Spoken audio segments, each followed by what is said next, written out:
So I understand there was a big announcement with regards to your political future. Want to expand on that, please? If you're suggesting, if you're talking, or if you're referencing, I should say, the fact that I chose not to run again. Yeah, I've kind of decided the last 6 months that I don't think I could do this for another 4 years. It's very hard on my family. It's very hard on my husband. And at some point, you just have to ride off into the sunset. I've actually been doing this for 10 years, so it's not like, I did 4 years as mayor. I was 6 years as a city commissioner before that. So it's been a long time, and it's time to do something new. And I am going to do something new. I have something new planned. I will talk about it in a future interview, I promise. But I do have some plans. And no, regardless of the ridiculous rumors out there, I am not applying for the city manager position because only a fool would be a city manager for the city of Alamogordo. That's not it. Honestly, doesn't even involve probably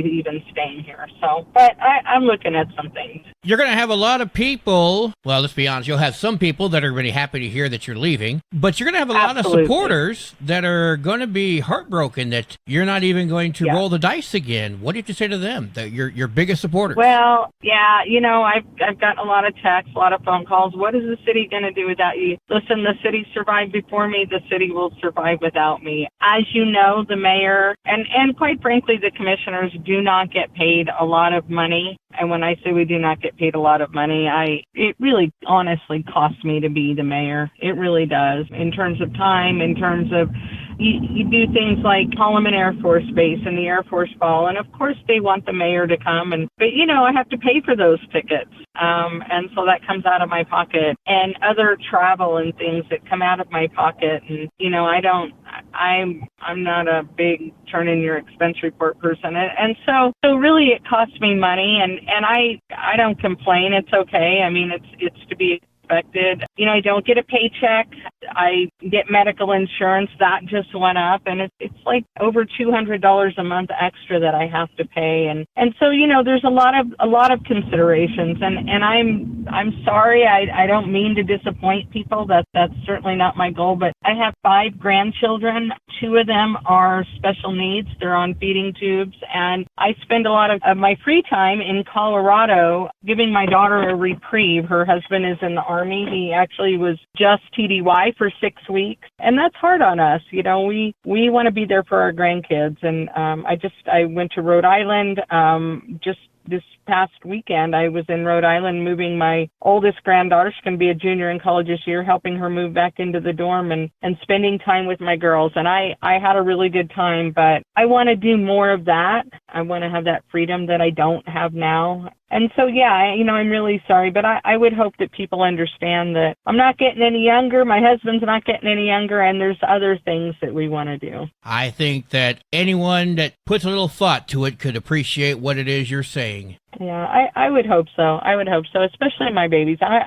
You've known me long enough now. You know that I am very much all about family. My family is my life. I don't care about titles. I got plenty of titles. I've always said my very favorite one is Nana. That has not changed a bit. I've always said God first, and then my husband, and then my family, and that's in that order, and I stand by that. And I want to be there for them. I want that ability. And so I do have some other plans. I have some things that I'm doing that are, I don't know if it's going to be a calmer lifestyle, but it's going to be something different, and it's something that I've been wanting to do for a while. And so, on to the next season in life. My husband, as I was leaving tonight, he said at 10 minutes to 5, he said, it's 10 minutes to 5, and you don't even have time to go file paperwork, so now I can celebrate. As I was leaving to walk out the door, he gave me a hug, and he said, I'm really proud of you, he said, and I'm excited about moving on and doing something different. It's hard when people that I don't know, people that have literally never met me, are so distasteful and so ignorant that they make comments about me as if they know my life, and my kids and my husband have to read that on Facebook. That's nonsense. I have a lot of freedom to say what I want now, and so I'm just going to say, you don't have the guts to say to my face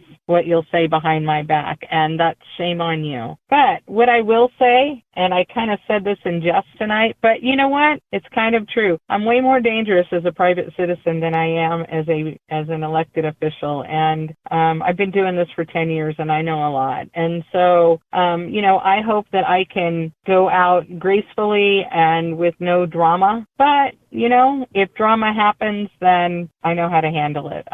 I feel comfortable now. I feel at peace. I feel liberated. And I feel like, I'm excited for the next chapter. I'm going to miss the city staff. We have a phenomenal city staff. I'm going to miss our city manager, who has been treated very poorly by some of our commissioners and did not and has not and does not deserve any of that. And, I'm going to miss some of the people that I work with. Certainly the base leadership, being able to go out and meet with them has been wonderful. They're great partners. But I got to be honest with you, I'm not going to miss the drama, and I'm not going to miss the people that live in a fishbowl and think they're big fish in a little pond. I'm excited to get away from that, because that is not who I am. I am truly a drama-free person. I live a very quiet life. I live a very private life, and I'm ready to get back to that. All right, Mayor Susan Payne, who will soon be former Mayor Susan Payne here in just a few months. Anything else you want to say before I let you go? No, you've been great.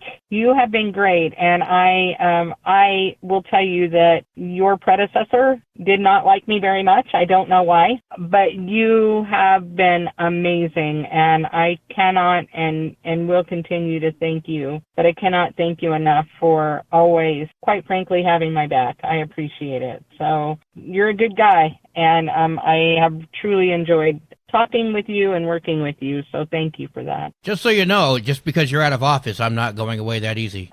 I know, I'm sure. I'll be stalking you. I will be stalking you all the way to Colorado. Right.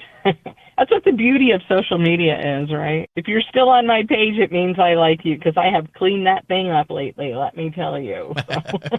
Understand. All right, Mayor. Well, you enjoy your evening, and we'll talk to you later. Thank you. Be blessed, buddy. Thank you.